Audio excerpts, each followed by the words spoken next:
That's it. That's all there is. That's all there is of the intro. Here she is. Hello, Dani.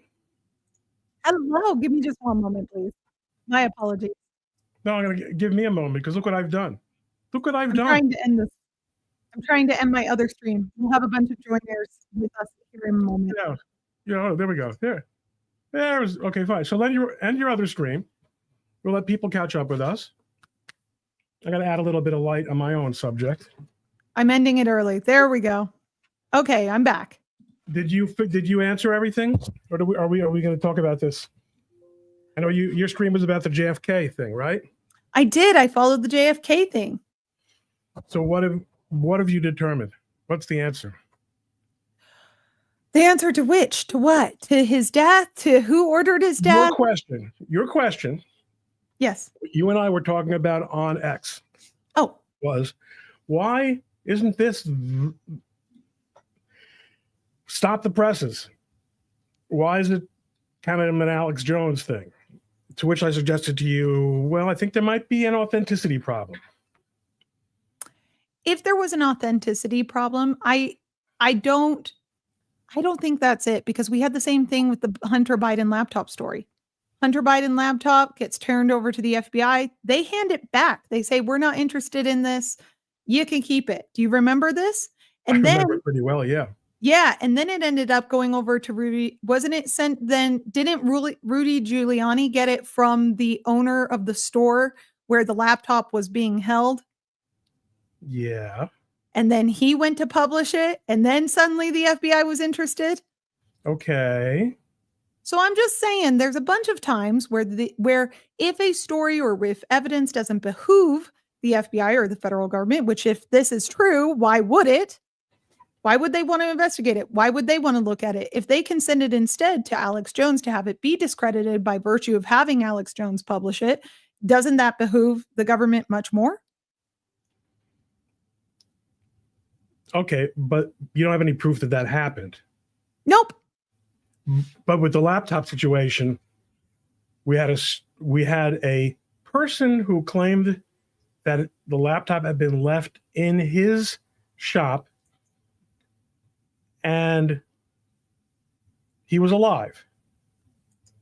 And people were calling him a liar. But you could then, comparing this to the laptop basically means we should presume everything is true until it's proven not to be a government conspiracy. No, I wouldn't say that. I would say that I don't think that the government authentication of a document or of a laptop. I'm not talking about the government. No. I'm not talking about. Okay, so I'm being misapprehended. I'm being misapprehended. My apologies. No, I think it's a me thing. I'm not saying that I need the FBI. No, I'm not waiting for them to. If you thought I meant as the FBI, in fact, there's nothing. No, because they're terrible. They're criminals. They're organized crime. No, I'm just talking about where did this come from? Shane Stevens, who is the grandson of Billy Estes and Billy Saul Estes. Billy Saul Estes. And Billy Saul Estes has a very deep and abiding relationship with JFK or with LBJ going back quite a ways before he becomes vice president, right? And so he has business dealings with them.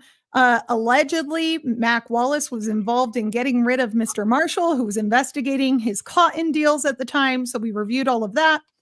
Anyway, so this is his grandson. He passed away in either 2013 or 2015. The grandson is alive now. Grandson's alive now. Okay. The tapes, there were a series of tapes. I think he said in his interview, 4 or 5 tapes were then given to his uncle. His uncle, who recently was diagnosed with dementia, said, I don't know what to do with these things. I was told that I would know the right time to publish them. That time hasn't come for me. I want you to take the tapes. So he, while he's alive, hands the tapes over to Shane Stevens. Shane Stevens, yeah, okay, who is the grandson, of Billy says, these are authentic. Sounds like my granddaddy's voice. They seem to be his.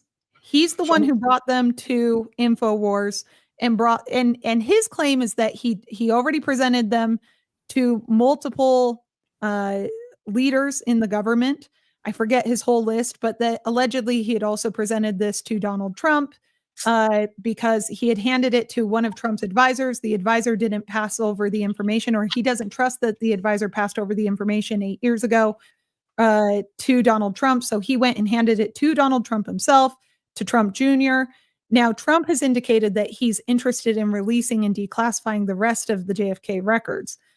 However, if you listen to the interview that's most recent with, what's his name? Help me.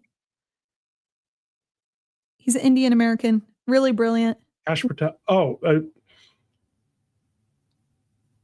This is Pregnancy Brain. What's his name? You made me forget. I'm sorry. Anyway, in his most recent interview, he was asked, it was on some podcast, he was asked, well, are you going to release all the documents? You know, what is there left to release? And he said, well... You don't mean Kash Patel, do you? Kash Patel? Is it Kash? Yeah, it's Kash Patel. So okay, he says he's going to be the FBI guy. Okay. Yeah, he's going to be the FBI guy. And he says, well, are you going to declassify this? And he says, trust me, anything that's not declassified is just not pertinent to anything important. It's not going to give you any further details or information. Now, that might be true. This might not be part of the declassified information. This might be, you know, the audio recordings that kept Billy alive until his death recently, you know, in the 2000s. So who knows? My answer is, I don't know, Ron. It's not up to me to prove. It's up to Mr. Stevens to prove. Do I think that it's, you know, some big conspiracy that these other media outlets who are ran and operated by intelligence agencies aren't interested? No. I think that's obvious. So let's take it on face value that this is prima facie authentication, at least chain of custody wise. Sure. And the grandson is competent to testify that that is his grandpa's voice. So now what we hear is the grandpa saying, LBJ did it. I regret that I had any part of it. We don't hear him say that. We hear him in a conversation with the former executive director of the DNC, and it's the executive director of the DNC, whose name escapes me at this moment, let me look it up, who says that. Oh, okay. Billy is talking about how shameful all of the stuff that they were involved in was. Right, Clifton Carter was allegedly the one who admits that. Right, okay. So it's in context. Those magic words, we done it. I never more regretted following an order than the one I did. But, you know, when LBJ wanted something done, he got it done. You couldn't convict a Republican in Washington on that. Besides the multiple levels of hearsay, it's pretty damn vague. Well, that he ordered Mac Wallace to do it. And that Mac Wallace's fingerprints were actually at the scene of the crime. That's in the Warren Commission. His fingerprints are there. He was there that day. I mean, that's true. So, you couldn't convict. I agree. I don't think there's enough. But even if you could, would it matter? Because Mac Wallace was convicted of murder of LBJ's sister's lover, Mr. Kinzer. He was convicted of his murder by 12 jurors, and 11 of those jurors voted in favor of the death penalty. And the judge says, doesn't matter, I'm letting him go. Suspended his sentence, let him go. And guess who was the attorney representing Mac Wallace in that case? That was LBJ's attorney who represented Mac Wallace in that case. So that's so we actually have a history of these cases being brought against Mac Wallace being an alleged hitman for LBJ, and then nothing happening. So even if Mac Wallace was the one to have actually pulled the trigger and been responsible for the assassination, what happens? Who's going to hold who accountable? All right, but what we care about, what we care about is was the hit put out by LBJ. That's what we care about more than these relatively minor things, right? You know, people who are dead, people who most of us have never heard of. It's an extraordinarily scandalous accusation. What if it came out? What if these tapes were released soon after the actual assassination? Would your analysis change?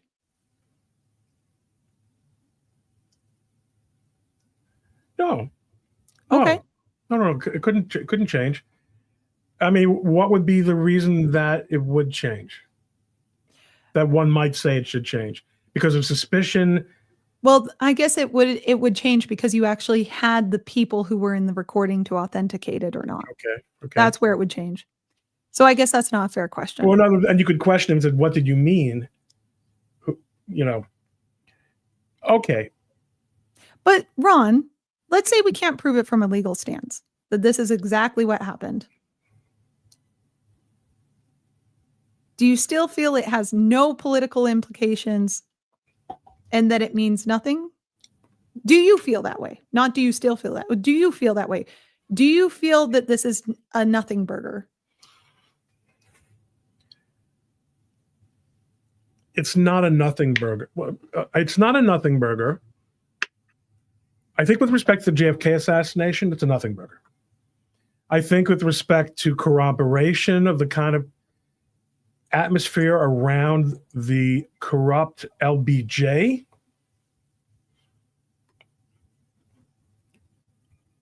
to me, that's something. That's something. But you know, it's not that unusual for people to talk big.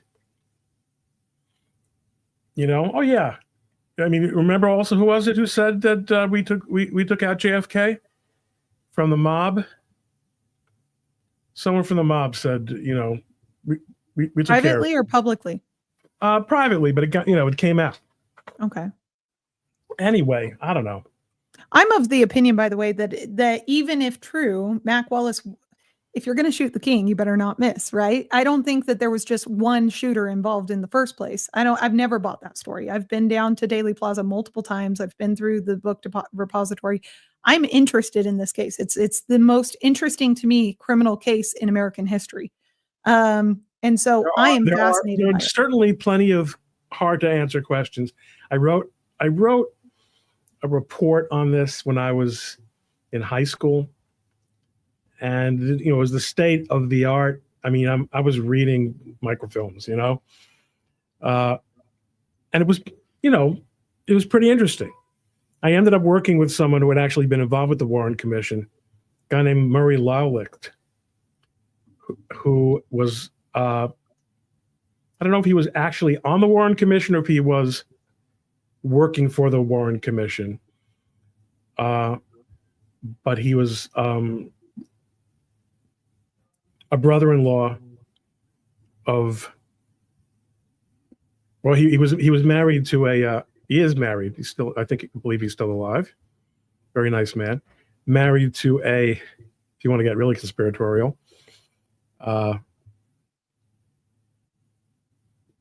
Kushner.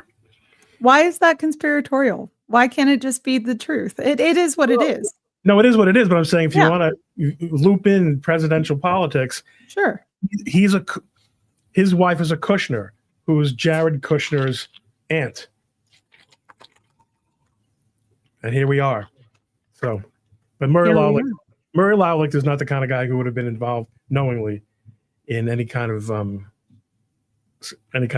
cover up, but he might have not have been knowingly. But so what happened to the chat here, by the way? Everyone just left? Everyone? I don't know. Everybody joined. I can see. Can you see comments? I haven't seen a comment since Trish said, I believe it, Ron, LBJ. Oh, scroll down maybe? Maybe you're stuck? Maybe I'm stuck. Maybe you're stuck. So I have a friend who also worked for the Warren Commission, and he was involved in analyzing and providing evidence. And and I can't disclose who that person is, and I won't until he dies. He may die soon. He's an older guy. He's a very prominent figure in Washington, D.C. He was a right-hand man advisor to a few presidents. So I'll disclose who it is, obviously, after his death. But he was a mentor of mine, and he walked through the museum with me at Daley Plaza. And we were looking through everything, and I said, who do you think did it? Was it really the Russians? Was it the mob? Who did it? Really? And he turns to me, and I'll never forget this, and this is how I opened my stream. So he turns to me and he says, Danielle, does it matter? Of course it matters. What kind of question is that?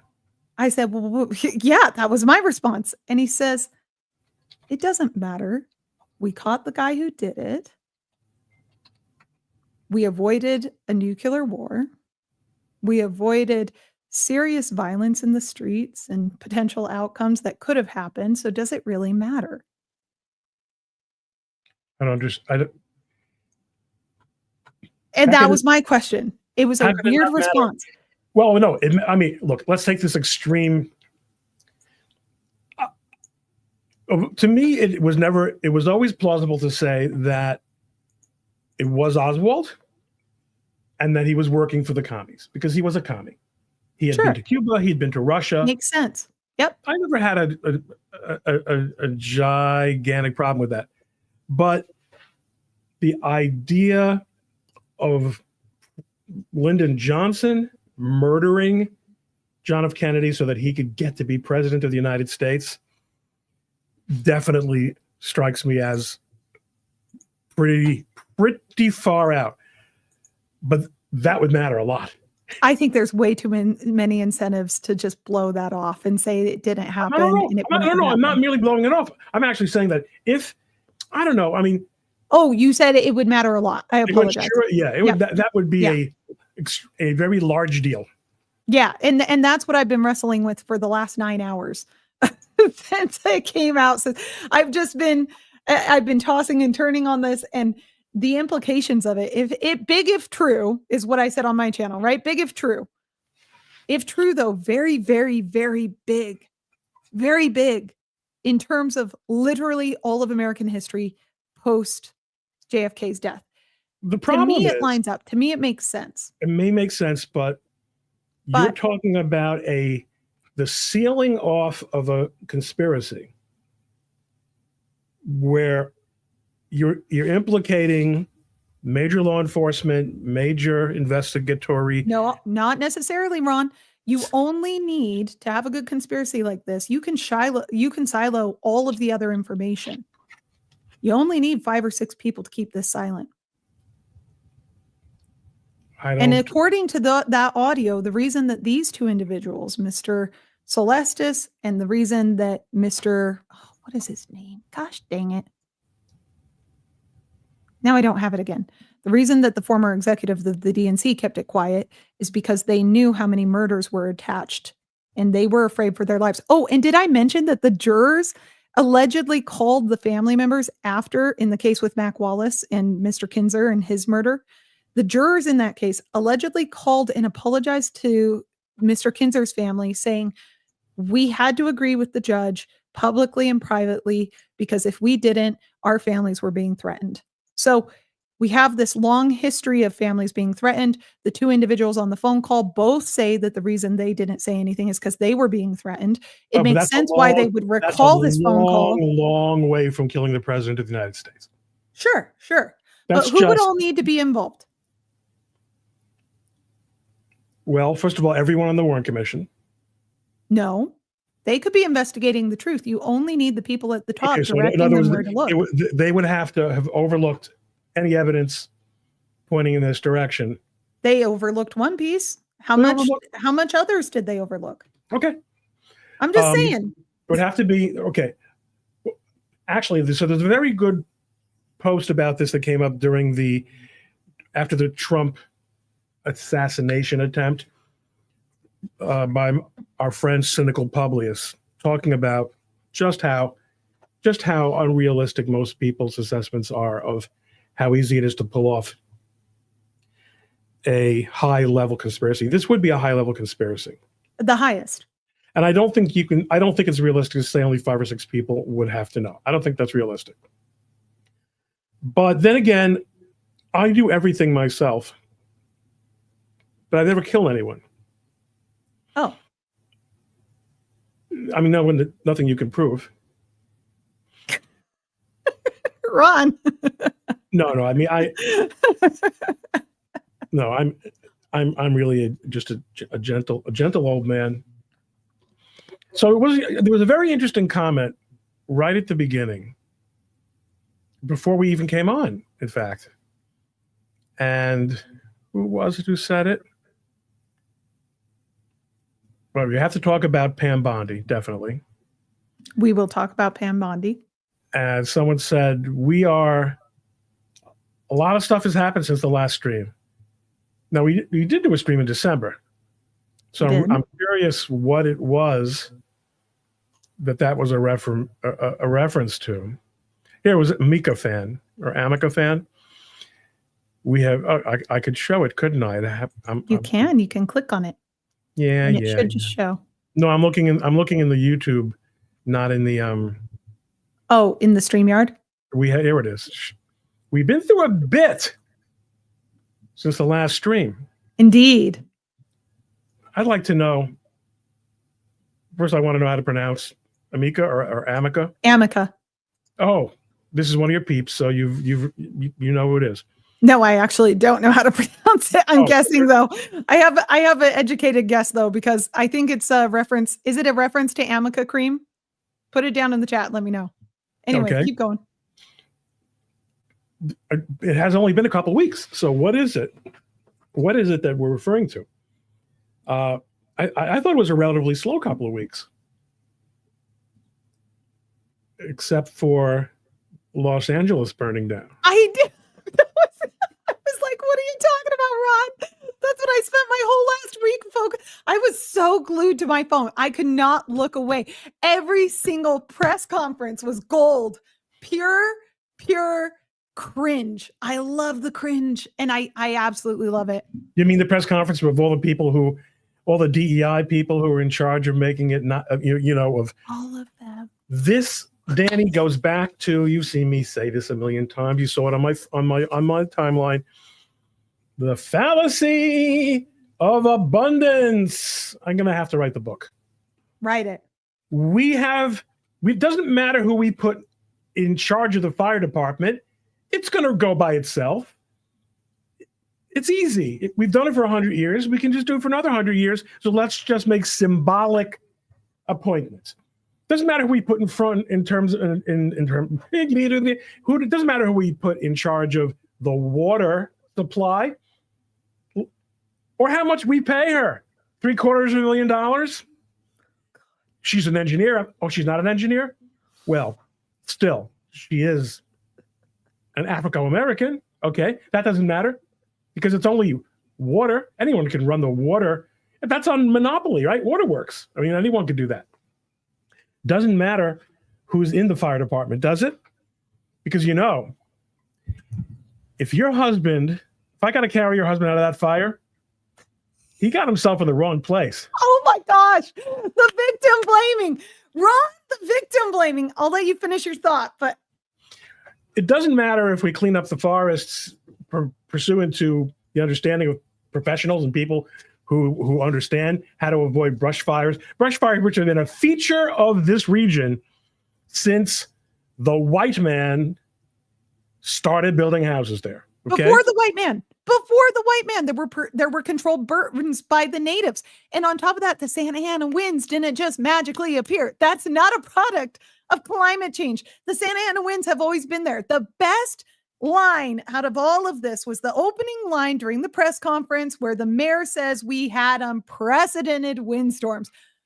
Ma'am, you knew about these windstorms 2 weeks before you decided to take your trip to Ghana. It doesn't matter whether the mayor is in the country or the city.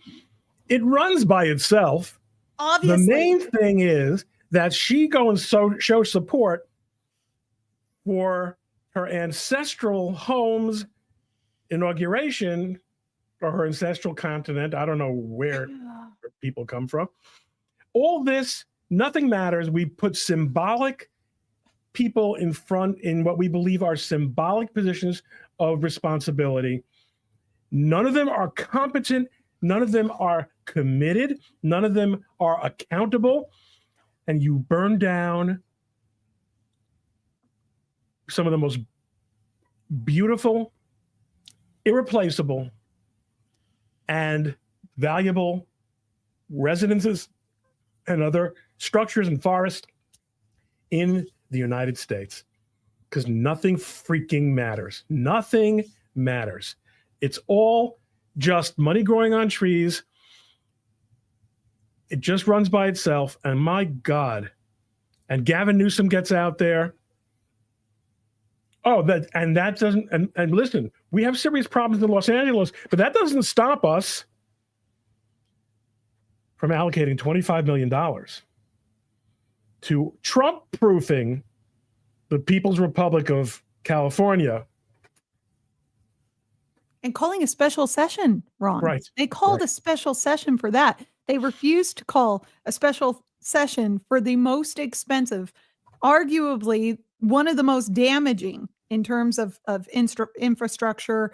This is all over LA. These fires were all over LA, y'all. It wasn't just, I just say y'all, it wasn't just the Palisades fire. Don't make a habit It was of that. the Eaton fire.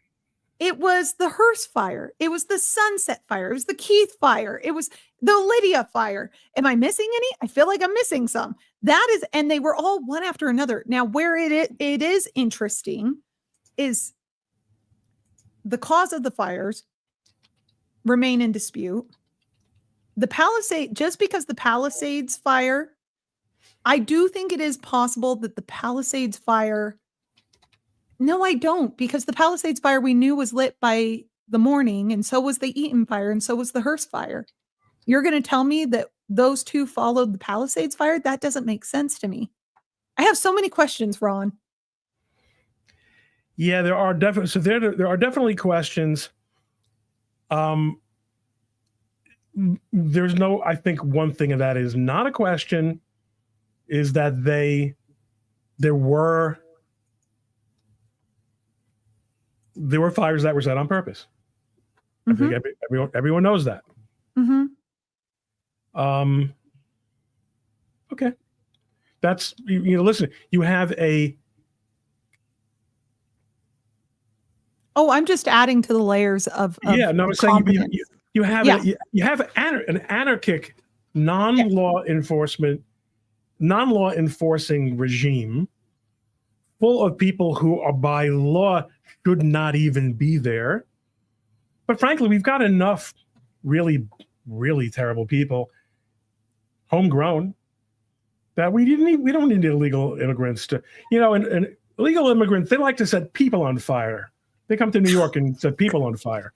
But the old trees, that's an American. That's a job an American will do. Well, and this is what I mentioned on my show when we were talking about the wildfires. California has several problems as it pertains to wildfires. One of the problems is historically and always been water allocation and water management. That's problem number one. Corruption is problem number one is corruption. People taking paychecks for jobs they're not qualified for and then not doing the job that they say they're going to do and then reallocating the money to things that don't matter and to things that don't go to what they're supposed to do. A perfect example of this is the mayor saying that people need to donate to this fund where the fund doesn't go to the victims of the fire. In fact, it goes to a bunch of DEI programs to be reestablished in the communities that were just burned down. How about Elizabeth Warren raising funds to go right into Act Blue? Exactly. It's insane. So you look at this money reallocation and the defunding of the fire department was just one piece of this overall broader scheme to defund things that matter, to defund infrastructure, to defund things that I put my taxpayer dollars to and can justify putting my taxpayer dollars to. And for anyone who says, well, the fires spread too quickly, the wind was too strong, there was nothing they could have done, I say to you, BS. We know that's not true. because the man who ran against the mayor owns a mall in that neighborhood and was successfully able to defend his mall from burning down because he invested in a private fire department. He invested in the measures to protect his mall. So that can't be true. If a private individual can make the very small investment to protect his investment there, the fire department could have as well. But the fire department couldn't because not only was her budget slashed, and this was the best part, day 3 of the fires, the fire chief comes out and says, yeah, actually the city did fail me and this is all the mayor's fault. And here are the many letters that I wrote to the mayor saying we needed additional supplies. We needed money. We needed to be able to go out and actually check on all of the fire hydrants. We hadn't done checks on the fire hydrants. Here's all the evidence showing how much I begged the mayor. And here's the mayor's letter to me notifying that not only had she cut my budget, but that she intended to cut another 35 or 45 million from my budget. And now Lynn points out, thank you, Lynn, what's going to make Lynn mad is if they come rolling in FEMA trailers. Yep.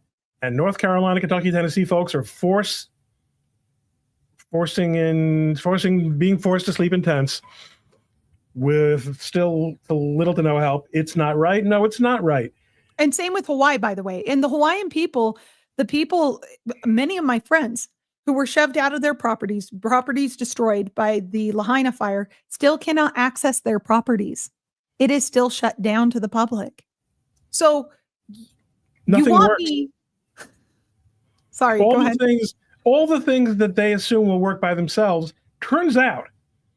And, it started with police. Let's defund the police because we know police are bad actors. Police are bad actors. They shoot people of color unnecessarily, and they cause, the police spiel, whatever it is. How that bleeds into let's cut funds from the fire department. I mean, right. And also let's not replace fire hydrants. They're stealing fire hydrants off the street just for the scrap metal value. Fire hydrants are iron. I understand copper. I steal copper all the time. But a fire hydrant? Plus, it's been on that, right? That's how desperate you have to be. Well, and the very small reservoir that sat over the Palisades has been dry for years. They said, it's only been dry for months. BS. Go and look at the Google Maps. That thing has been dry for years. Well, they've never addressed it. It's been dry. Well, actually, now that you mention it, there was a whole bunch of rain the beginning of 2024. It was a really, really wet year, so they had a good opportunity to save up all that water in case there'd be a fire. Oh, wait. Plus, they had a budget. Oh, wait. Ron. I think $7.5 billion to build reservoirs. So, perfect. Reservoirs in place, paid for, approved. Mm-hmm. Rain comes. Down came the rain and washed the spider out. Wait a minute. How many reservoirs did you build? Not one. Not a single reservoir. Why would you build a reservoir if climate change is coming and there are urgent needs that need to be addressed in society right now, such as communism having to be spread throughout the United States and the redistribution of wealth? Ron? And you're forgetting 2022. I live in the Intermountain West. 2022, we saw record snowfall, not only here in Utah, but in Southern California and in Northern California. Their reservoirs were so full that they had to drain them and redrain them and redrain them because there was so much water coming from Northern California that they kept opening up the floodgates and letting it rinse down to the smaller dams and the smaller dams and the smaller reservoirs. And we're talking to the tune of billions of gallons. Water that California had not seen in decades. Where did it all go? The Pacific Ocean. To the Pacific Ocean. But the Pacific Ocean was getting really low, you have to admit. None of it attempts to capture it in the underground aqueducts? Because it all works by itself. Abundance, abundancia. It's just, it's infinite resources. We don't have to do anything. We don't have to try. We don't have to have competence. We don't have to plan. Ron, we did the same thing here in Utah. We did the same thing under the Colorado Water Compact that delegates water in the Colorado River. I'm sorry, I've got crazy hair. Let me fix that. Under that same compact that we have with multiple states, we get first dibs. We have our water rights. We could have drawn from them. We could have refilled our aquifers. But you know what we didn't do? We didn't do any of that. Do you know why? Because, well, climate change is coming and we don't want to start off a fight with all these other states. The water wars are coming, people. If you don't think that these states aren't going to be suing the shit out of each other in order to pay their bills, to pay the water bills. You know who's been talking about that for decades? Who? Robert F. Kennedy Jr. No way. I love that man. The more we talk about him, the more I fall in love with that man. I don't love that man, but he does have some things he's really right about. And that I took my kids to a one of those widescreen shows during a vacation. What do they call the extra big theaters that are like three-dimensional? IMAX? An IMAX theater. And it was some program about, maybe it was about the Colorado River or about the Grand Canyon or something, and it was great. Hoover Dam? What was about that? All the wet thing stuff. And then it starts talking about how all the water that gets used in Las Vegas, all the water that gets used, in the Southwest, and all the lawns, and just the whole water problem, like you said, the water crisis, and that I knew that he was kind of pink, but a lot of the points he made seemed very compelling. The points about the water usage. So yes, those are the things that are happening. So lots of things have indeed happened of a crisis nature. And of course, in New York, we have our own versions of all of this, including every aspect of public safety and every other kind of resource. Same thing with policing, same thing with sanitation, same thing with housing. It's like we're all living in one of these post-apocalyptic movies. Mm-hmm. So yeah, California. Main problems: corruption, number one. Number two, water resource and water allocation, water management. Problem number three, which is what you brought up, and I think is a very important point when it comes to the cause of these fires, but the propagation of these fires. It is not going to stop with the stopping of these fires. And that is, California is full of pyromaniacs, specifically homeless pyromaniacs that have not been dealt with. They get citations and they go about their day. The law is never enforced against them, going back to law enforcement. And this has been a recurrent problem in Southern California, specifically for decades. So any claim, to your point, just speaking of incompetence, any claim that this was somehow unforeseeable, that this was somehow an act of God, is complete BS. And any idea, any notion that FEMA should be shoveling out billions of dollars to cover any of this is absurd to me. FEMA is specifically there to cover acts of God. This is not an act of God. This is really something. It's an act of God first before we end up shoveling out cash. FEMA is only there to direct money. That's it, you guys. They are an insurance. Yeah. That's like saying that the Federal Deposit Insurance Corporation should only insure the amount that accounts are limited to. Oh, I'm crazy, right? And should only be extended to the kinds of accounts that are insured. That's a crazy idea. No, that's not how we do it. It's not how we do it. We just give everyone for all the time for whatever. This is a nightmare. And by the way, I called the amount. I said, I hope they get their $700 FEMA check. It was $770. I was so close. So everybody got their $770, not even everybody. And North Carolina, that's a very poignant comment. Thank you so very much. North Carolina victims are still homeless. They all got kicked out of their hotels because FEMA refused to pay for their vouchers. Oh, and not only that, you're going to love this. The cities that were affected refused to lower or not enforce their property taxes against people who no longer have homes just last week. Yep, that's right. So not only is the government going to throw you over the barrel and have their way with you, you're going to pay them and thank them. It is so upsetting. I can't articulate in words how upsetting it is and how distressing it is. 25 people who are dead who should not be dead. And all of that blood absolutely lands on the hands of the mayor. 1,000%. Because even if these fires were intentionally set, we have proof that you can combat these fires. We have proof and evidence that through proper training, through certain protocols, through having enough firefighters there, they could have saved lives. They refused to do that. They didn't implement it. She wasn't around. She was gone for over 24 hours. She shows up, refuses to answer or take any questions from the media, which, by the way, represents the public asking these questions.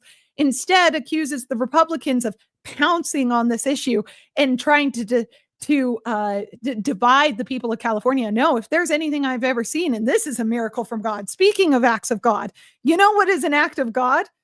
For the first time in my life, I see Californians, Southern Californians, demanding answers and accountability from their local politicians. For the first time in my life, praise Jesus. This was a miracle right there.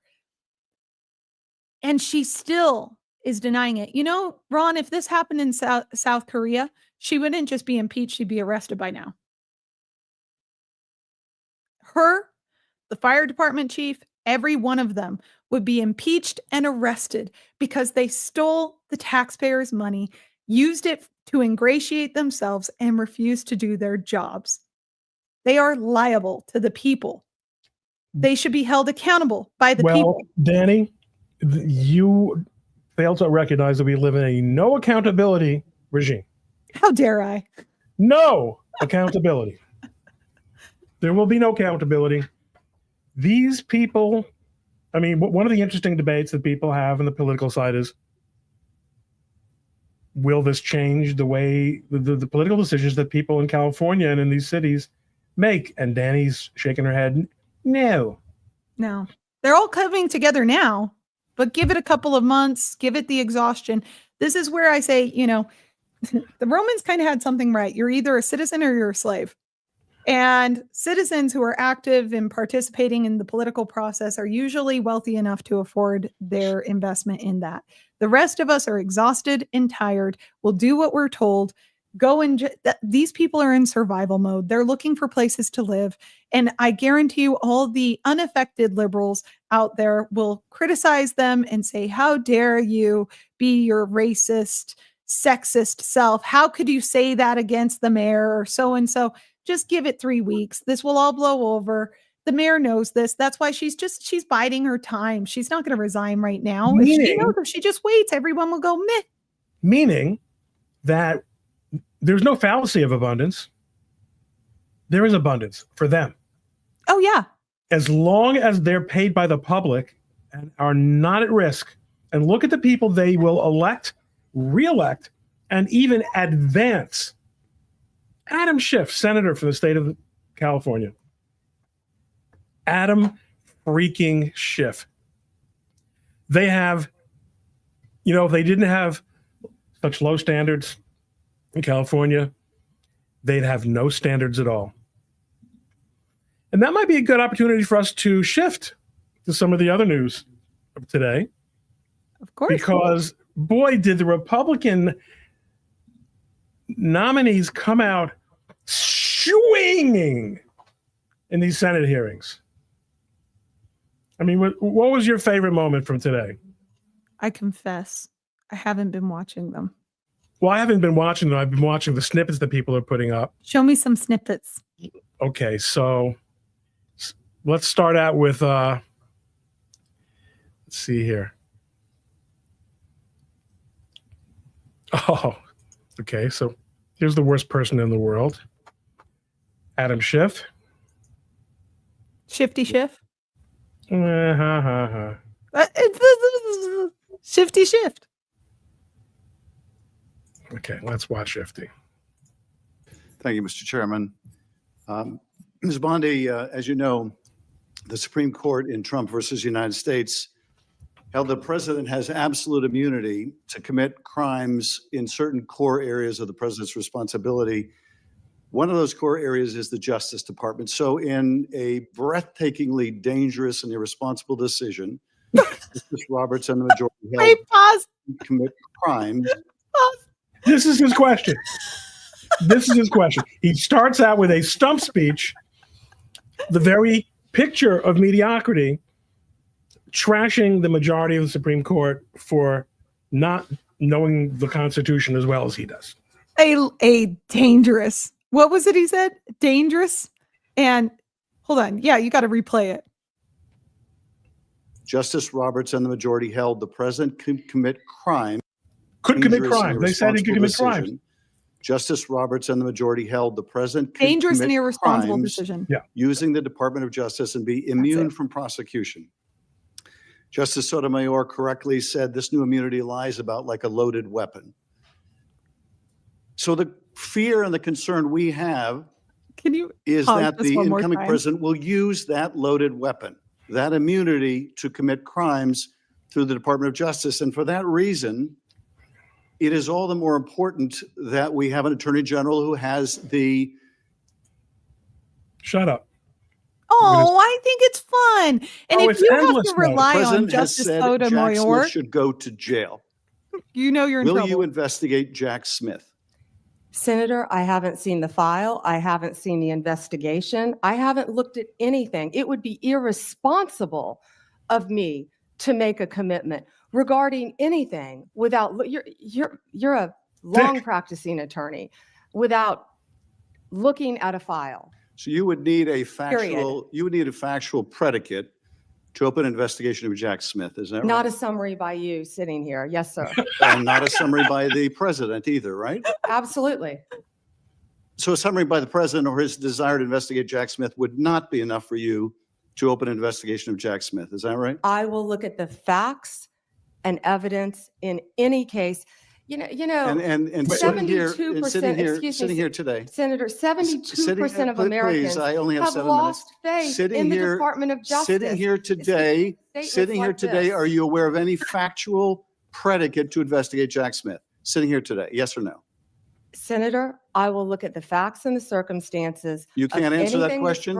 You're not a part of the department yet. There's no worry about divulging I'm sitting law here as a enforcement nominee. sensitive information. So just tell us, Are you aware of a factual predicate to investigate Jack Smith? Yes or no? Senator, what I'm hearing on the news Are is you aware horrible. of a... Do I know if he committed a crime? I have not. You seem reluctant to answer a simple question. Let me ask you a different simple question. The president also wants to jail Liz Cheney. Sitting here today, are you aware of any factual basis to investigate Liz Cheney? Yes or no? Senator, that's a hypothetical, and I'm not going to answer that question. No, it's not hypothetical. Beautiful. I'm asking you, sitting here today, whether you are aware of a factual predicate to investigate Liz Cheney. Senator, no one has Based on asked what you me know. to investigate Liz Cheney. That is a The hypothetical. president has called for it publicly. You are aware of that, aren't you? And no one has asked me No to do one it. has asked me to investigate. But the president has We're called- also the worried about president- Liz Cheney, The Senator. president has You know what called we for should this. be worried about? Ms. Bondi, The please crime rate answer in my questions. California right now You are is aware, through the roof. Ms. Bondi, Your my- robberies Ms. are Bondi, 87% higher than the national my question average. is this. Yep. That's what I want to Question be is this. focused on, Senator. Do you have the if I'm power to confirmed say as no to the Attorney president? General. And what you're suggesting today by your non-answer is you don't have the independence to say no to the president. What? So let me ask you a different What? question. It also requires you, I don't know how you came to that. Attorney General, to be able to tell hard truths to the president. So my questions now are, can you tell hard truths to the president? Can you So let me start accept with hard an truth, easy sir? truth that you could speak to the president. Can you tell him that Donald Trump lost the 2020 election? Can you say that? Do you have the Not independence, without evidence. the gravitas, the stature, the intestinal fortitude to say, Donald Trump, you lost the 2020 election? Can you tell us that here today? If that's where the evidence leads. Senator, what I can tell you is I will never play politics. You're trying to engage me in a gotcha. I No, I'm won't just do it. asking you a simple I question. won't play If you can politics speak truth with any to ongoing power. So let me ask you investigation, another. like you did let leaking me- your let me ask colleague you, Devin Nunes's if, memo. if you can't answer the question, let me ask you Oh, what should be a simple truth, not a hard one. Was there massive fraud affecting the result of the 2020 election? Yes or no? Senator, I'm glad you asked that question. If you'll let me answer what I saw in Pennsylvania. No, I Good. asked this question about mass. Wait, can you speak to evidence of massive fraud? Yeah, I'm so glad you did. Let me go ahead and show you that evidence. No, don't tell me the evidence. Let me just point out to you Oh, before we go further. When she talks about this is for our audience who might not be aware of my brush with greatness. When she talks about what she saw in Pennsylvania,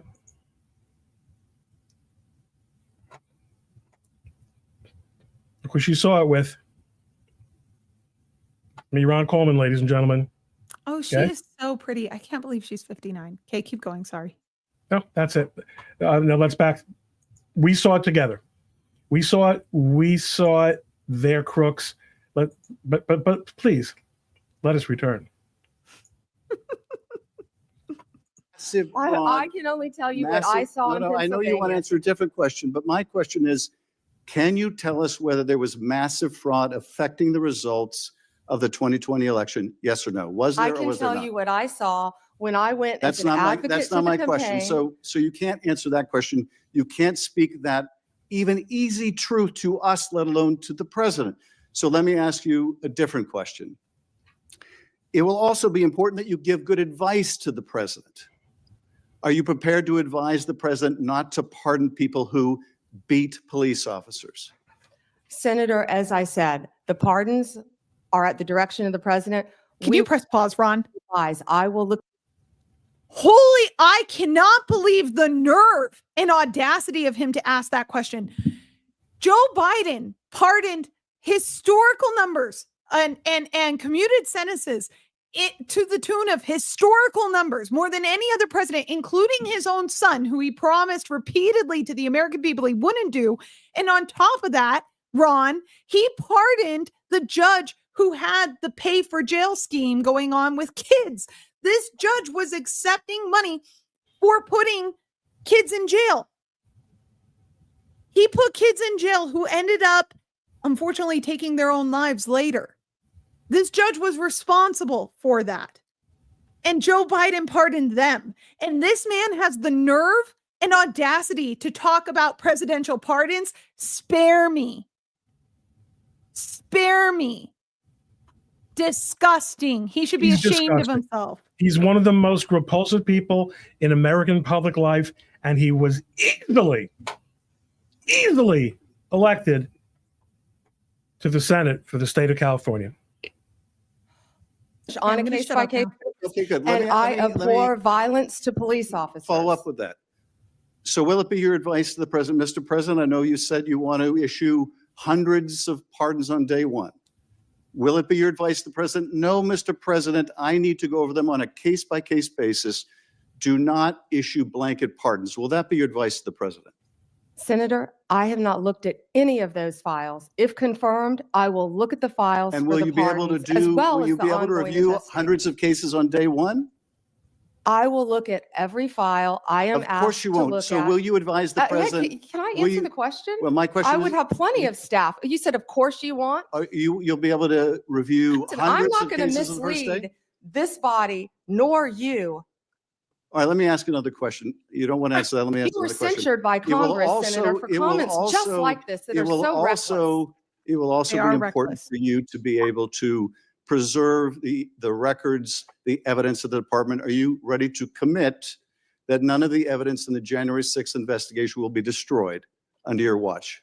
Senator, I will follow the law. I will consult with ethical officials in the Do you department. see any ethical basis to destroy evidence in the January 6th Oh, you mean like investigation? you did, Schiff? Allegedly. Why Bingo. can't you answer the question? Why can't you say, I commit to this committee, we will never destroy the evidence in the January 6th investigation. Why can't you give this committee and the American people that assurance? Are you frightened because evidence was destroyed against President Trump that was false? Is that why you're Why do frightened you have now? I can't difficulty? believe this is even, Why do you have difficulty answering that question? I can't believe Why you're do you have asking such a difficulty? question. Why do you have difficulty promising to preserve evidence at the Department of Justice? Why is that a difficult question? I will follow the law. It shouldn't be a Unlike you. difficult question. What a terrible person. What an absolutely awful person. My God. He is just terrible. So Pam, okay, she did something that really is difficult, because when you're a witness, you virtually never have any ability to control the optics. Now, one good thing here is that there's no judge. So there's no one that he can call on. On the one hand, his questions are, if this were a trial, couldn't ask most of those questions because they're irrelevant, and they assume facts not in evidence, and they're prejudicial, all those things. But even saying that he would be allowed to ask any question he wanted, there's no one there to say that she has to answer him. She took control of her time on the stand, basically, to shove it down his extremely narrow throat. I love that you assume he has a narrow throat. Well, he's got a pencil neck, so it has He to does be. have a pencil neck. Why are his eyes so dilated? And I mean this as a genuine question. Any doctors out there, if you can explain to me his bug eyes, I really would be interested in learning why Schiff is the way he is. I'd be fascinated by that answer. He is disgusting. He has been disgusting for a very long time. This is only one more crap on the pile on which he stands. So this looks kind of interesting. I'm just riffing here, doing this. Let's take a look at this one. Okay. Apparently, Sounds like I haven't had a chance to watch, so it's so fun to watch with you. why, thank you. Apparently, Pam got some support. Very partisan. Senator Brett. Thank you, Mr. Chairman. And thank you so much for being here today, and really glad to see your family. I had the opportunity to help them find where to come back in. Thank you, Senator. They are all so excited, and rightfully so, and so proud of who you are and the work that you've done. And speaking of, I think it is absolutely completely ridiculous that anyone on the other side of the aisle would ever say that you were anything but immensely qualified for this job. From your time as a career prosecutor to then a two-time attorney general of the third largest state with regards to all of the people that operated underneath you, with what you were able to achieve, it is truly remarkable. The United States of America could only be so fortunate if you were confirmed and to have someone of your caliber, of your intellect, and of your experience running a department that unfortunately has been run into the ground. So I think that that is full on gaslighting, which, by the way, I had to get my children to explain to me what that was. Not only that, but to act like you would be the one that would weaponize the Department of Justice. What I have heard you say time and time and time again is that you will follow the law. And this is coming from a side of the aisle that has allowed the Biden administration, by saying nothing, they've allowed them to go after parents who are at school board meetings, who want nothing more than their children to be taught and not indoctrinated. They have allowed them to go after people who are trying to practice their faith.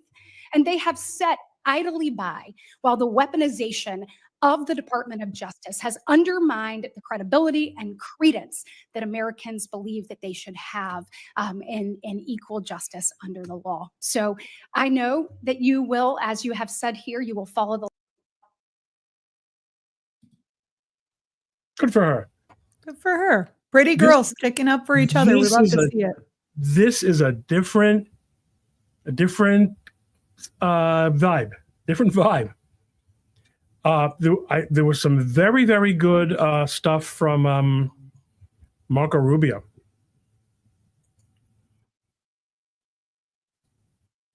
This is 4 hours long. I don't think I'm going to find a highlight of Marco Rubio. I wouldn't mind taking a look at some of Hegseth's stuff too. I was planning on doing that tomorrow, but Okay, well, let's see if we can find some good I'm curious how that went. Did you see the expose drop by James O'Keefe? I didn't see it. Other people see things, and I just learn about them from little, episodes and stuff like that. I don't have patience for actually seeing things. All right, I'm going to try to find oh my God. Yeah, you got to see this to believe it. Okay, You have Hegseth, to show it. Hegseth, and Tammy Duckworth. Wow. Okay, here we go. The stupidity, the rank, but the thing about Schiff is, at this point, he might be one of the smartest Democrats in the Senate now. Wait until you see this. Thank you. Thank you, Mr. Chairman. Senator Duckworth, you are recognized. Thank you, Mr. Chairman. And also Secretary Mattis had to have this waiver, and not about whether or not you are qualified to be Secretary of Defense. And let me just say that the American people need a SecDef who's ready to lead on day one. That keeps us safe is being steered by someone who's wholly unprepared for the job, puts America at risk. And I am not willing to do that. With that in mind, Mr. Hegseth, I want you to try to explain to the American people, this committee, who have to vote for you, and to our troops who are deployed around the world, why you are qualified a budget that you have neither. Mr. Hegseth. Forces agreement. I've been a part of. High-level information that's being provided for them.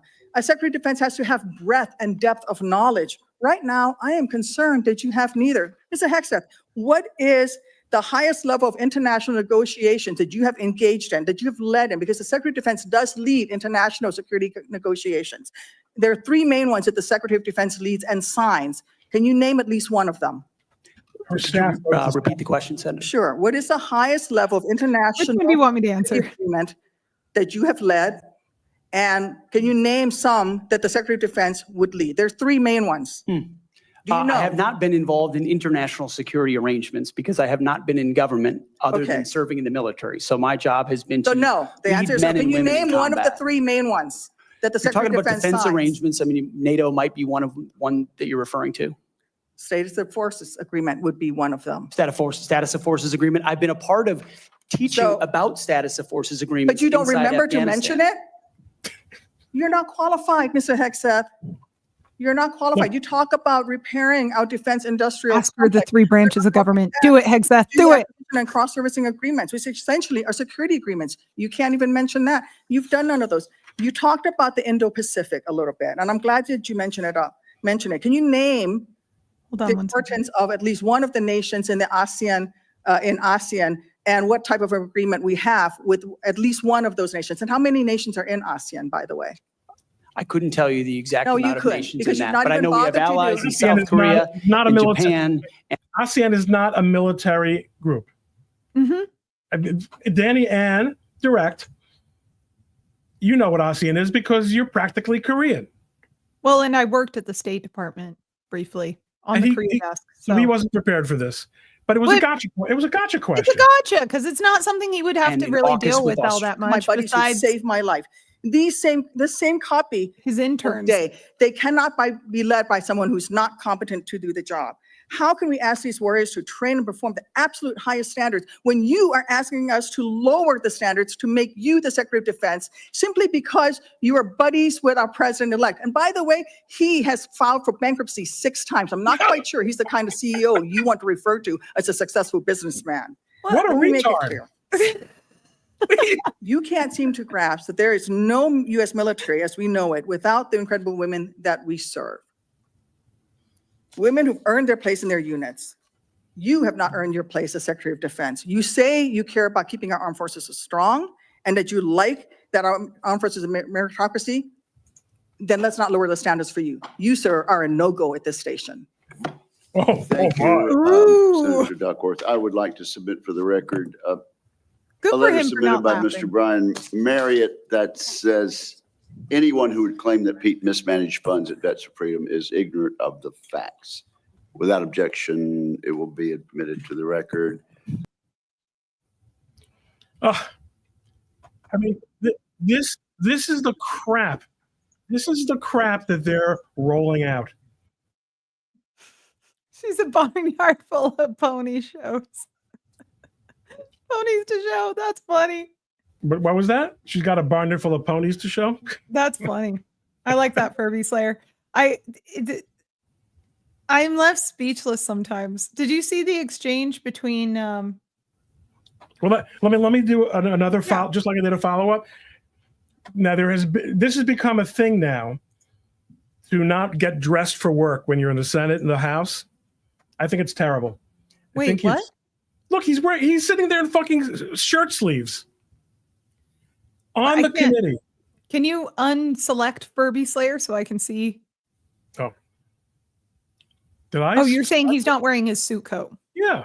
Yeah, that's no bueno. No bueno. Okay, let's listen to this. Senator Kane, or I guess I better use the senator from Virginia, starts bringing up the fact that what if you showed up drunk to your job? How many senators have showed up drunk to vote at night? How many Have any of you guys asked them to step down and resign from their job? And don't tell me you haven't seen it because I know you have. Smiling. Then how many senators do you know have got a divorce before cheating on their wives? Did you ask them to step down? Damn. You gotta say, our side is bringing the heat this year. Oh, No. I'm loving it. But it's for show. You guys make sure you make a big show and point out the hypocrisy because the man's made a mistake. And you want to sit there and say that he's not qualified? Give me a joke. I mean, it is so ridiculous that you guys hold yourself as this higher standard and you forget you got a big plank in your eye. We've all made mistakes. I've made mistakes. And Jennifer, thank you for loving him through that mistake. Because the only reason why I'm here and not in prison is because... Say that again? Did he cheat on his wife? Yeah, evidently he cheated on his wife. Apparently there's only one known incident of that happening, and it was like some whatever. I'll leave it to you to get up to speed on that. Yeah. Can you just imagine if the Democrats actually took the position that people who cheated on their wives were not eligible for high public office? He wouldn't be the first. Is because my wife loved me too. You get applauded for that, man. I have changed. Wait, hold on. Did he just admit to cheating on his wife? I think he did. What is wrong with this country, Ron? You can't just go cheating on your spouse. Ladies and gentlemen, please don't cheat on your spouses. Please don't cheat on your spouses. Unless you want to ingratiate me with more cash as a divorce attorney, then I guess do what you want. But the institution of marriage, you promise to be only sexually exclusive with that person. I mean, unless you're in a polygamous relationship. People at this level of power, I believe it's really hard for them. I'm not saying it's okay, but if you got, that kind of power, and let's say you've got, the kind of looks of a Ron Coleman, right? People are going to throw themselves at you. Ron, it's not that hard. You just say no. No, you just say no. It's not that hard. You just say no. No. Listen. Okay, Dani, stick a pin in it. That'll have to be a discussion. The point is the point here is merely the hypocrisy. And it is hypocritical. I agree. Pretended, not just the hypocrisy, but the pretended outrage. Perfect. But I found somebody that thought I was perfect. And for whatever reason, you love Pete, and I don't know why. But just like our Lord and Savior forgave me, my wife's had to forgive me more than once too, and I'm sure you've had to forgive him too. And so thank you. Yeah. This is crazy. We live in Crazyville, Ron. How is this real life? Well, I don't know what to tell you.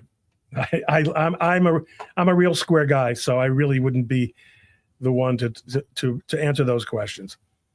I mean, I would just say though, have you ever actually seen what Pete Hegseth looks like? no. Seriously?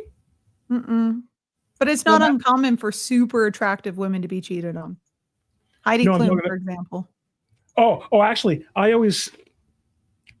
Oh no, I'm not going here. Okay, you were going to ask me if there were any excerpts from something else.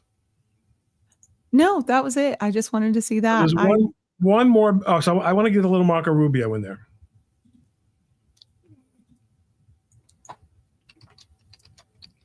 Let's see here.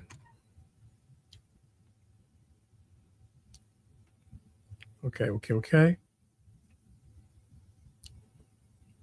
Oh, and by the way, Ron, just very quickly, I'm not saying that we should take those audio recordings at face value, referring back to the JFK recordings. I think, though, that it's at least worth asking questions and having a sit down with Shane Stevens. And I wonder why no one has. That's my question. Okay. I get That's that. all. You would think that given the importance of it that you and I addressed, if true, very big, why would we not want to investigate this further? Why would we not want to cross-examine him? I'm just saying that. That's all I'm saying. That's all I'm saying. Just saying. That's all I'm saying. Killing 4,000 Pennsylvanians each year, over 200 Americans a day. President Trump campaigned on this throughout the country, in Pennsylvania, as did I, on we have to stop that flow of fentanyl. And of course, violent criminal groups in Mexico, including the Jalisco and Sinaloa cartels, terrorize our communities here at home with this deadly fentanyl, and the Mexican people with endless violence.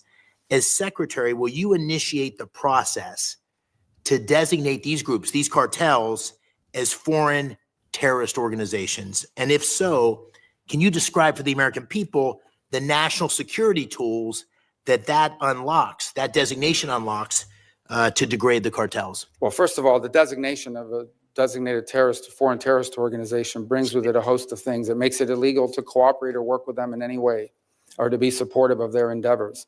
It cuts off access to all sorts of banking opportunities and the like around the world where it's important to move money around. Now, that said, it's probably an imperfect tool when it comes to these groups that you're discussing, because these are sophisticated criminal enterprises. They are terrorizing the United States, but they are sophisticated criminal enterprises, and they operate in the trafficking of people, drugs, and migrants to horrifying effect. Sadly, they also have basically operational control over huge swaths of the border regions between Mexico and the United States. That's just an unfortunate fact, and it's one we're going to have to confront with our partners in Mexico, is that these sophisticated transnational terroristic organizations have operational and functional control over huge swaths of areas that border the United States of America. And so whether that is the tool that we use, which is maybe the appropriate one, or some new one that we come up with, it is important for us not just to go after these groups, but to identify them and call them for what they are. And that is terroristic in their nature, because they are terrorizing America with mass migration and with a flow of drugs. What about military force? Well, that's an option the president has at his disposal. Obviously, it's not one that is in the purview of the Department of State. I think President Trump is someone that never publicly discusses his options and leaves himself the flexibility to act. I think there's a lot we can and will continue to do in close partnership with our allies in Mexico. I think there's more they can do as well to confront this challenge. And my preference would be, from the Department of State's perspective, my preference would be that we can work with the Mexicans on this issue cooperatively, because it is impacting their nation as much as ours. These more so groups, these criminal organizations, don't simply threaten America, they threaten the Mexican political process. In the last election, you had multiple presidential candidates and other candidates to other offices assassinated. You've had journalists targeted and assassinated for speaking out against these groups. So these groups don't simply terrorize the United States, they're terrorizing and in some ways undermining the Mexican government and Mexican sovereignty and the health and well-being of the Mexican people. And so my hope in a perfect world is that we could work in close collaboration with Mexican authorities to take these groups out. Very good. Thank you. Good for him. I like that.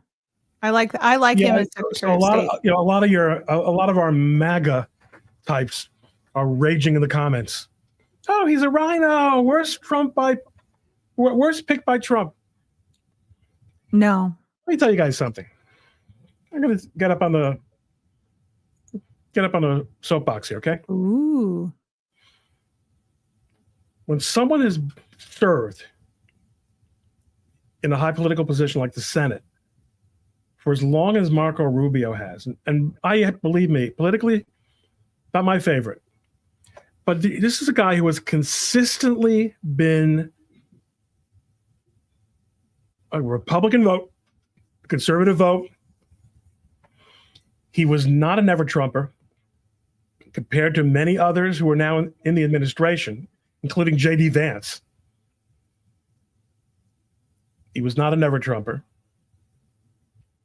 He is very knowledgeable, very intelligent. You can't jump on top of every decision ever made by every politician. And if they don't all check off, then you're going to decide somebody's a rhino. You got to remember, this is a deliberative body. You have to make decisions when you are in the Senate. I'm not talking about a Mitt Romney here, okay? I know the difference, okay? So look at Mitt Romney, who Danny sent to Congress, okay? No, I didn't. Don't blame me. I may or may not have been responsible for the booing during our state convention. But the this point last is, time he showed up. these are rhinos. This guy's not a rhino. He might not be mega, but guess what? Donald Trump, you don't think Donald Trump knows what he's talking about? And he's going to get through the Senate, okay? He's going to get through the Senate because he is just stepped right out of the Senate to take this nomination. This is a good nomination. I tend to agree. I really think, and also I'm prejudiced in favor of Cubans. Got to admit it. Okay, so what else? What else do we want to talk about Mason tonight? Crockett clash. I've got to show you this. So I'll go ahead and share the screen. And this little bit is after Congress, or just before Congress had passed a law that would restrict transgender girls from playing in boys' sports, specifically in state-funded schools. This is important. We like this. As a woman, I particularly like this. So let's go ahead and take a look at their little exchange. Speaking of madness in Congress and low IQs. I tried to make it clear how many civil rights, it doesn't just boil down to one conversation, but I can see that somebody's campaign coffers really are struggling right now. So she gonna keep saying trans, so that people will feel threatened. And child, listen, I want I to am tell no me child. whether or Do not not call me a child. I am no child. I want Don't to even find start. out I am a grown which woman. of those I am 47 years emails old. I have broken actually more have. glass ceilings than you Chairman, ever I will. am reclaiming my Let's go. time. You will not do that. Order. I am not a Chairman, child. I am reclaiming my time. If you want to take it outside. Mr. you can Chairman do and it. committee. Tried to make it clear how many civil rights. So there you go. I just thought that was a fun little exchange.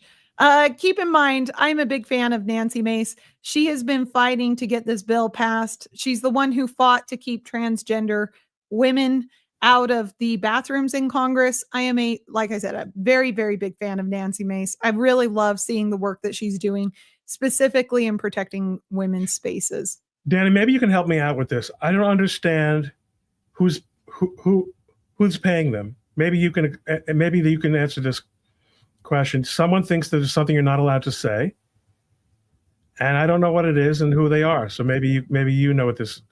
I always assumed that they refer to international banking interests and those who have an interest in proceeding with the economy.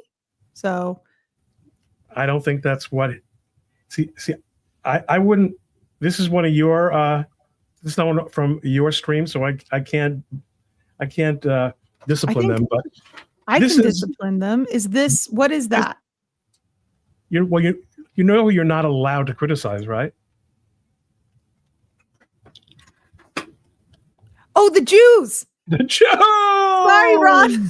I told you I wasn't raised around anti-Semitism. No, it's not that. It's It's so because outside I've of my trained damn you so sphere. well never to say. Sorry. I've trained you so well to never cross that line. Bullshit. Okay? No. You want to say stuff like that, Mr. Commenter, use your name, show up, put your money where your mouth is. Don't show up in our chat with that crap. Okay? You're not allowed to say it. You're not allowed to say it because you should be under psychiatrist's orders. Okay? You've got a problem. Your life is wretched. You're unhappy. You can't figure things out. Smarter people than you are succeeding, and all you got to do is blame the Jews. Don't come onto our stream with your crap. Okay? Yeah, if you didn't mean the Jews, you should definitely specify that. Yeah, she meant the Jews, or he meant the Jews. We're not allowed to say. I'm sorry, Ron. I forgot that the Jews control the world economic system. I never. Right. That's the stories I could tell you. You need to teach me this, Ron, because I'm going to end up walking myself into situations. If I teach it to you, they'll kill me. I'm not allowed to teach you. You're not allowed to teach you this stuff. You need to teach me the stuff, Ron, because here's what's happening. Here's what's going to happen. In other words, you're not sensitive to the tropes. You don't No. get. Right. That's right. Ron, remember the stupid thing I said last time that we talked about anti-Semitism, and I was like, haha, like I don't get it because it's so far beyond my wheelhouse. Let's put it this way. The conspiracy realms that I play in are based on factual instances in history where I can point to names of individuals who may have been involved in a conspiracy, an actual criminal conspiracy. That's the realm of conspiracy world I play in. Realms of conspiracy I never will play in, and I have zero interest in is anything involving the Jews, anything involving flat Earth, anything involving cryptoids. I'm not interested in mythical beings. I never have been. Those are areas of conspiracy. Oh, and ancient civilizations that have zero evidence of existing, okay? I am not interested. So those are the realms of conspiracy where I have no interest. Well, let me just one more I've point. never gone to that side of the internet. I need you to educate me. We're behind everything. Okay. We're behind. Okay. There is a Jew. You thought you were getting an Aryan, attractive woman from Florida. The Jews. The Jews. We need to make a sounder of that, Ron. The Jews. You're right, like the Bears. The Jews. What else? So terrorist attacks. That also happened. Last bit. Where was there a terrorist attack? Anything? In Louisiana, New Orleans. Oh my God. And the explosion at the Trump Tower. The car bomb at the Trump Tower in Vegas. Right. That was weird. What do we have something to do you have something to say about those things? I'm against them. Yes. Bad thing, bad. I agree. Bad thing, bad. What I do find interesting is that the spokesperson for the FBI refused to say terrorism and completely undercut the ring in the nose chick. Mm-hmm, this is ring in the nose chick. She refused to say the word terrorism. There seemed to be an effort initially to cover up the ISIS flag on the back of the truck. That was interesting. I also found it interesting. Basically, if there was no X, we wouldn't have known that this was a terror attack, one. And two, that it was possibly related to Muslim extremism. That concerns me greatly. Not only did the FBI try and initially cover it up, but that the media followed suit and refused to report on it, even though there were people on the ground with pictures and were submitting pictures to X. That concerns me deeply, because if we are going to be addressing any form of religious extremism, you have to actually talk about religious extremism. If you're not willing and ready to address religious extremism, then other than supposed Christian religious extremism, or in the case of the West Bank, Jewish religious extremism. Sure. There are certain religions that, of course, you're allowed to criticize, but there are certain ones that are verboten, and one of them apparently is Islam. And there's a problem with that, because Islam, in my personal opinion, needs to go through a reformation, which most other religions, especially people of the book, have gone through. The Jews have gone through it multiple times, thousands of times, millions of times, if you will. Christians have gone through it. Jews make excellent pets. We are not coming to your country to tear it up. That's simply, No. you know, You we're guys tear very. up yourselves. We will we'll yourselves tear up your moral system, of course. We'll establish. You'll ask questions. You will, but just don't you try noticing. You see, she does know. She does know something.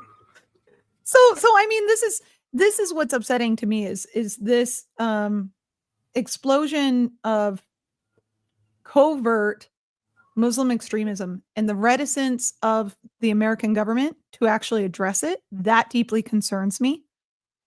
Deeply. And when I'm talking about this, I actually was going to talk about a cult out in New Mexico. Did you hear about this? It was a Muslim training camp. And this guy I heard about it years ago, and I remember. And it no disappeared, information right? came out of it. What? It disappeared from the news, right? Yeah. That's because it was a federal case and it was protected under classified documents, or the federal criminal procedure for classified cases. Yeah. My question is why? Why? And why has that not been released now? So the DOJ released a statement on it, and you can go and get a rundown of the allegations. Allegedly, I don't even know what the resolution of the case was. I didn't find it there in the DOJ rundown. I don't know if they've been allowed to say what it was. I have concerns about what it was. Not a stream. I did a whole thread back before I was a dog video guy, asking this question over and over again, and I couldn't get any answers. Listen, I'm only going to do so much. What makes you think, what is it that brings it to the top of the news now, Dani? It's a repeated pattern. Oh, okay. There were no new developments. This is just something. Yeah. And Muslim extremist movements here in the United States, especially with our open border policy that we've had for the past 4 years. What does that mean in terms of ongoing attacks, coordinated or not, but more likely than not coordinated? We had so many individuals passing over who are of military age, who are from countries that have had travel bans specifically for security reasons. I have a lot of concerns, and I don't understand why the US government continues to cover it up. And this isn't conspiratorial from me, Ron. It's an active cover up, whether it be the case in New Orleans, whether it be the nightclub shooting the nightclub shooting, the Pulse Club shooting alone was a case of Muslim terrorism, and no one wants to say it. Las Vegas MGM shooting? Was that? The MGM grand shooting in Las Vegas. Remember that one? Yeah, the white guy? Went nowhere. Oh, yeah, no, they never found a motive for him. The problem with the FBI not telling us what the hell is going on is, I mean, there's no question that there is a special consideration for, Muslims. Mm-hmm. Which I'm not saying all Muslims favor. I'm just saying that Muslims there's going to be some serious cleaning out of some institutions this time around. I absolutely are. You see? Shane, what was it that Pam brought up? Was it the case or Muslim extremism at large, or the risk of actions by militants within the United States and militant cells? Oh, Ron, speaking of this is why I'm bringing it up too. Did you see in the fires that we had some military equipment went missing? Was stolen off base? No. Hold on, let me find it real quick and then I'll share it with everybody. Give me 2 seconds. I reposted it because I was so fascinated. Here we go. Speaking of ongoing theft in California and it being a risk to the rest of the United States, and thus, in my mind, justifying having some federal oversight in their law enforcement efforts in the state of California, I've gone ahead and shared it. And it goes something like this. Tustin police say on Wednesday, thieves gained access to warehouse at the Army Reserve Center in Tustin and stole 3 military Humvees. Also missing are 8 machine gun vehicle mounts, 7 freestanding machine gun tripods, medical equipment, 40 binoculars, 18 bayonets at KTLA. not actual vehicle examples only. But yeah, I mean, this is this is So it's this like is why Russia it's now. so concerning. Who stole you- them? Why would they steal it? It is there's no accountability. Let's talk about the Pentagon. I mean, in general, they've never passed an audit. Not They're, one. they're missing, I think it's more than billions. They don't know where it is. Mhm. Oh, and Ron, one last thing on the California fires that I just remembered. I heard initially a lot of people bringing up this conspiracy that there was a cancellation of people's insurance policies so that they could bring in these 15-minute cities and get rid of the current population, yada, yada, yada. I think that you could argue that in Lahaina. This is not the case here. Here we had the insurance companies made a very wise business decision. They said, if a fire breaks out, which it will happen, looking at all the writing on the wall, they went to insurance renewals coming up for the next year. State Farm is looking at renewing people's insurance policies and said, actually, you know what? We're not going to renew because they put into place laws. One, they looked at the defunding of the fire department. Two, they looked at the water regulations and the lack of water that was there. Three, they looked at the price of homes and the price of rebuilding. And they said, wait a second, our liability is so great. We will be bankrupted if we continue to protect and sustain these policies for the Palisades. That is why they pulled out of the Palisades. That's why the insurers took a step back. It wasn't that there's some grand conspiracy. It was a simple business decision. That is how much the writing was on the wall here for weeks, for months. These private And businesses California said, law prohibited them from raising their own rates. oh, there's that. I forgot to mention that. Yeah. They couldn't raise their And own rates. So, because after all, you can regulate businesses because there's an abundance of businesses. There's an endless supply of businesses willing to do business in our state and lose money or not make a profit, an adequate. By the way, you don't have to just make $1 to justify being in business. You need to have a return on investment that's acceptable for stockholders. So you know what's going to happen. They're going to, California is going to write checks. But their ass can't cash. And guess what they're going to do? They're going to come to us. They're going to come to the feds. And then we are paying for it, Ron. We're paying for their incompetence. That's the sad part. Is that it's the rest of America that pays for the incompetence of California. Swamp Bear, we did talk quite a bit. I made faces and everything into the camera about the unfilled reservoirs. I want to show another excerpt. Please. Because it's just, I think we're going to like this because it also does, I think, a little bit segue with what we were just saying before about not having any idea about what's going on in law enforcement. Broke the seal. It broke the seal. It normalized it. There are a lot of prosecutors in America, Democrat and Republican. And I'll bet you right now there's some prosecutor in a particular state thinking about, well, maybe I ought to file criminal charges against President Biden's inner circle for conspiring to conceal his mental decline. And that's the road we're headed down. And you've got to fix it, Counselor. You've got to fix it. And here's what, in my judgment, what I would ask you to do. Find out who the bad guys are and the bad women and get rid of them. Find out who the good people are and lift them up. But do it on the basis of facts and evidence and fairness. Because the temptation of some people is going to be, they're going to tell you, look, two wrongs don't make a right, but they do make it even. Don't resist that temptation. Help us restore legitimacy to the Department of Justice. Good man. Yeah. Amen. He's also the man who said, if you believe that defunding the police is the answer, the next time you get in trouble or get robbed, call a crackhead. I love this man so much. Yeah, he's great. Everybody loves Kennedy. He's fun.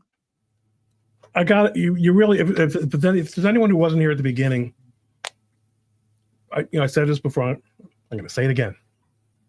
Well, of course, there are people who weren't here at the beginning. I'm going to say it again. This is different. This is not 2016. This is not Jeff Sessions. This is not walking on eggshells. These guys came out. All of today's. I can't wait till Harmeet Dillon gets up there and they try to freak around with her. Because let me tell you something. She's a tough lady. Let me just leave it at that. And a great crocheter. Imagine being able to maintain 1 million followers with just crochet tweets. Brilliant. Brilliant. I love her so much. Big fan. Call me, Harmeet. I'll come work for you. Oh my. Hey, I gotta make my pitch at some point. Okay, we're gonna snip that. That's a clip that's going. Snip it. I love you, Harmeet. That I don't think that was a knuckle. If it was, I didn't even notice it. Sorry, Patty. Did that bug you? I'm sorry. Who loves fountain pens? I guess you're saying Harmeet. Oh yes, she did a little fountain pen thing. So one time I was sitting on the Acela, as one does, and sharing the table with me in business class is a man a couple of years older than myself, wearing a suit and tie. And this was about this is maybe 10 years ago, back when people wore suits. So the wearing of a suit is not in and of itself the smoking gun. But he's wearing a suit, a nice suit, cufflinks, and he's writing with a fountain pen. So I leaned over and said, My kind of man. I leaned over and I said, and where do you practice? Because nobody but lawyers writes with fountain pens. We had a very, very nice conversation, exchanged business cards. I never heard from him again.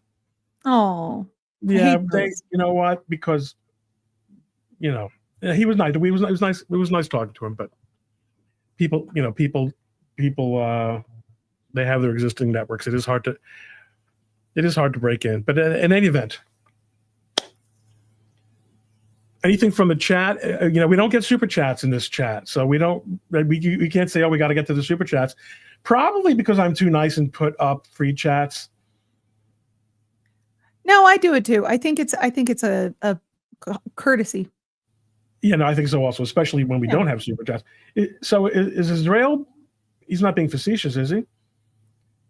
No, I don't think so at all. Nice, thank you, Israel. Because I'm sometimes naive about that. You know what? I just assume that people are not facetious when they say, "Oh, Dani, you're so smart, you're so pretty." I just say, "Well, thank you." So I have a little bit of a problem with that because I think I'm a little naive sometimes. Oh, thank you, Israel is clarifying. Thank you. It's very, very kind of you to say. And it's true, by the way. Of all the things I have going for me, some people, as Steve Martin said, some people have a way with words. And other people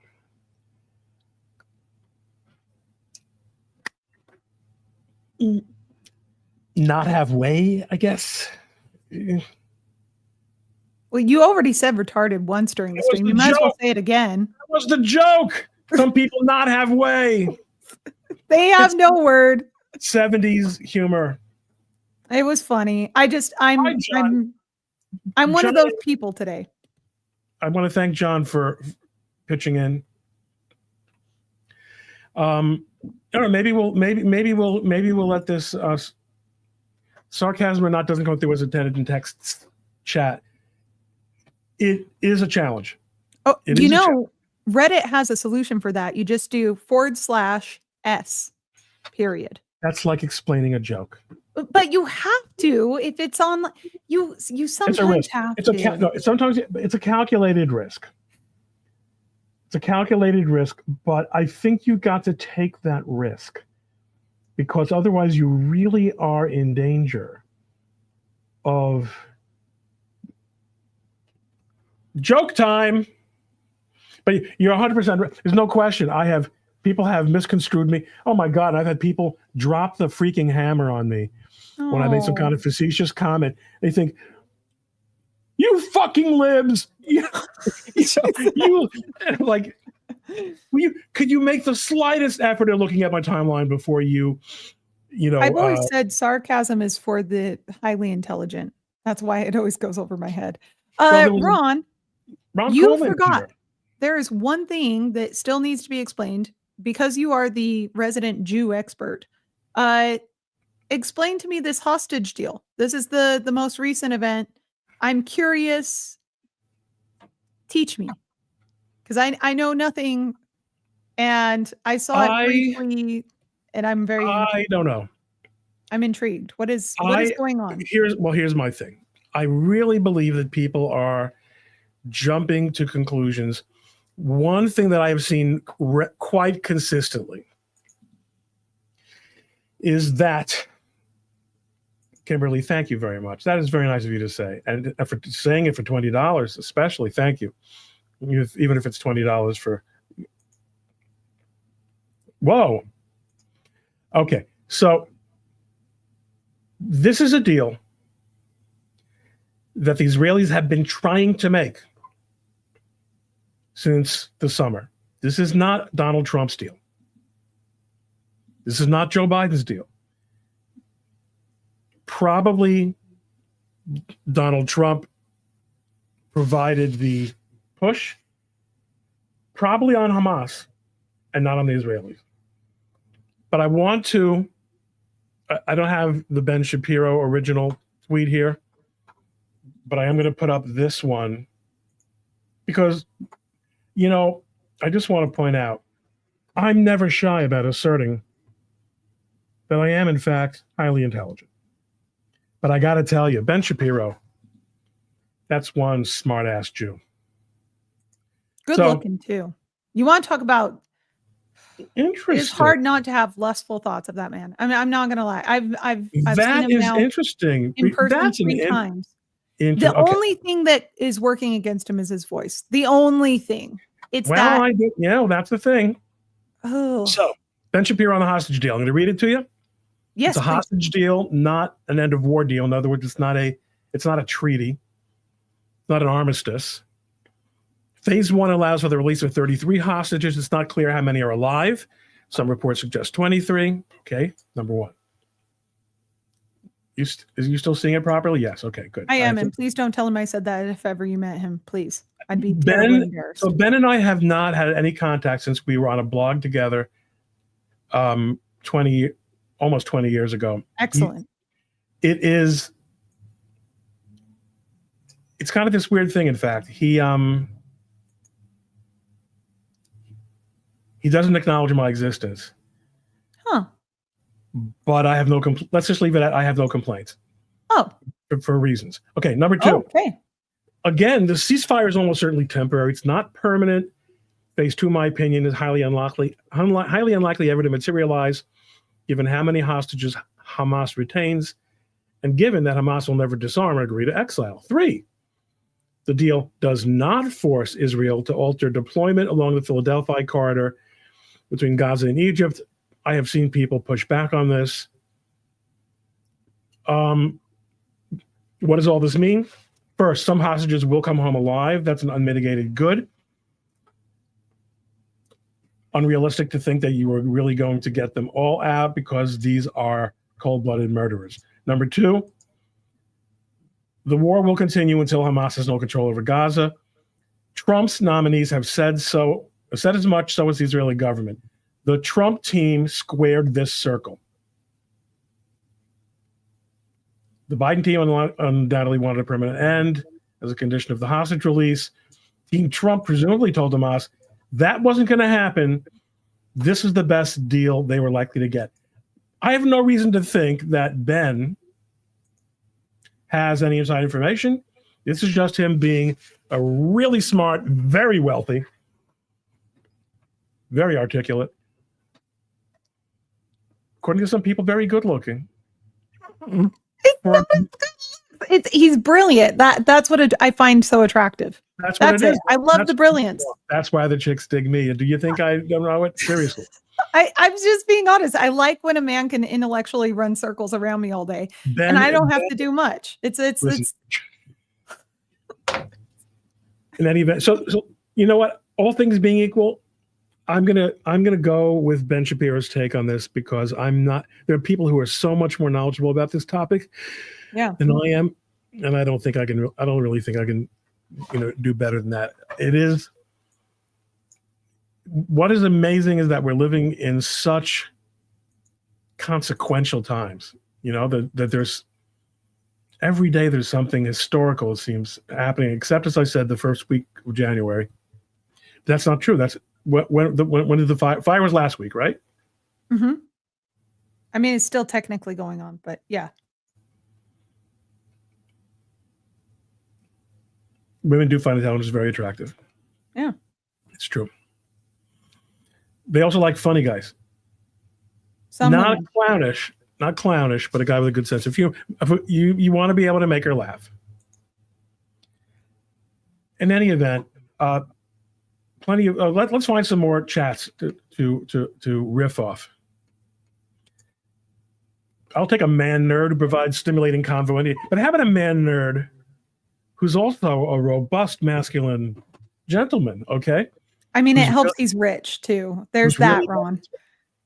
He's fabulously wealthy, and that might be the prime motivator in my attraction. Let's be honest. It really does help a lot, doesn't it? It's nice to be smart, but if you're smart working at a gas station, how smart are you really? If you're smart, being Ben Shapiro, Elon Musk, you're more in my genre of taste. Listen, the only reason Elon Musk bags as many dates as he does is because he's the richest man in the world. I mean, he's weird. He's Brooklyn, are you not attracted to money? Thank you. Thank you, Patty. You know what? Here's what I'll say about you, Ron. Your wife is deeply attracted to you. She is. She loves you very much. And that's where it counts. And my husband, you know what he said to me today? He said, "You look pretty.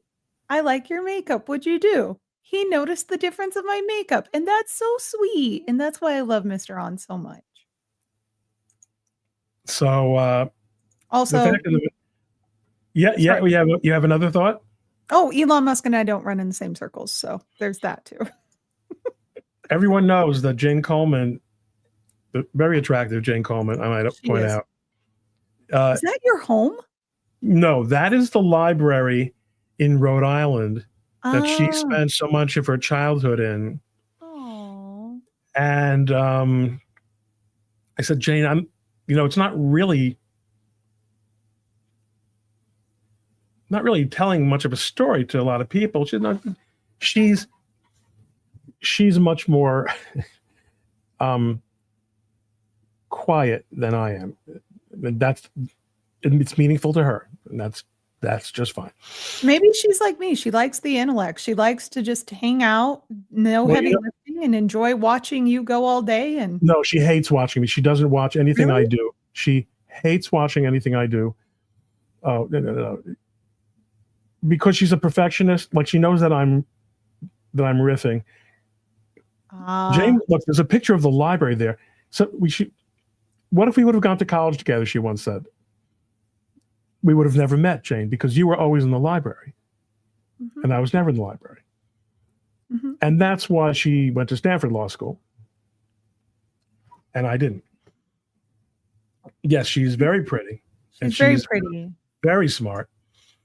And I'm also a fan of your wife. Big fan. Thank you. That's very nice. She notices when you like her stuff. She writes, she writes for Legal Insurrection. And she keeps me up all night. Good writer. Ooh. She's really good. Yeah. Yes. Touro Synagogue in Newport, the one with the George Washington letter. Yes. Aww. That is a great. Well, so Jane, when Jane's parents were alive, we used to take our vacations at her parents' house in right outside of Newport, in Jamestown, right across the bridge. In any event, the man crazy chemistry there. Oh, he's responding to. Oh, Mr. On. Yeah, right? There's a little nice thing. He's great. I'm one of those people though who would never be able to marry Ben. I would love to date the guy. He's so fascinating. I would love to be friends with him, but I could never marry him because one of the things I really love about my husband is he like your wife is a little quieter than me. But he's a businessman. So he's not risk adverse. I am risk adverse. He's very daring. I am sometimes daring. Risk averse. Not adverse. You didn't say adverse, did you? No. Okay, we're good. I said averse. Okay. Did I? If I did, thank you for the correction, and I will take it. Because we're friends. Because we're friends. My wife, when we were going out, she said her father, and this is very common among Jewish girls, by the way, they tend to think very highly of their fathers. Now, if my father were also, I mean, I think very highly of my father also, but if my father had been a heart surgeon who helped pioneer open heart transplants and built the first heart-lung machine in Argentina, I might also think very highly of my father. But he said he's a perfect person, but I want someone I think I would like a husband who's a little bit more assertive. Mm. She got what she was looking for, but not the a little bit more part.